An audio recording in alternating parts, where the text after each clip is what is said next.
Imagine living in a country where you are not allowed to vote, to own property, to travel freely, and are discriminated against by a system that denies your basic human rights. This was the reality for millions of people in South Africa. Like India, South Africa was also ruled by the whites. And the local people, the South Africans, faced a lot of discrimination. Now, the question arises. What happened next? Did they get freedom like India?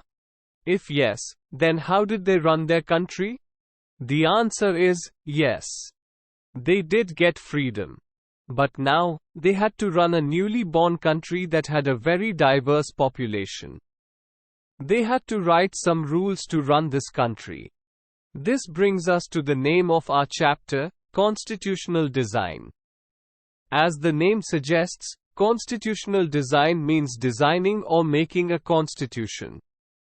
But what is a constitution? A constitution is a set of basic rules that the citizens and the government have to follow. It determines the rights of citizens, the powers of the government, and how the government should function. Now, let's come back to the story of South Africa, where we will explore in detail the history of apartheid in South Africa, the struggle against it, and the making of a new constitution. South Africa is a country located in the southern tip of Africa. It has a rich and diverse culture.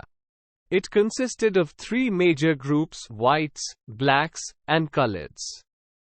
Now, as you can see from this diagram, there were very less white people in South Africa. They were a minority there. However, for a long time, South Africa was ruled by a minority white government that practiced a policy of discrimination and oppression on the basis of race. This policy was called apartheid.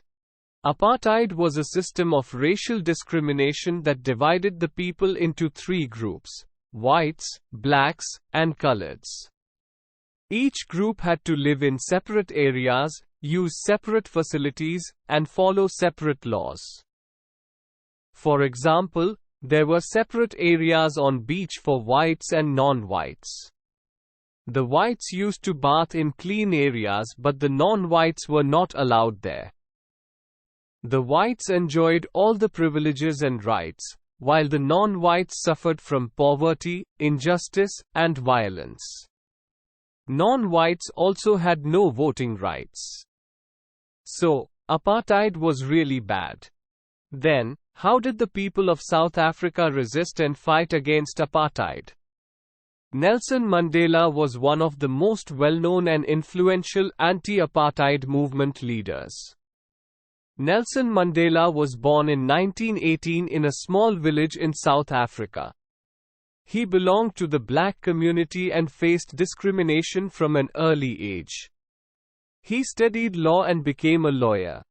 He joined the African National Congress (ANC), a political party that opposed apartheid and demanded equal rights for all.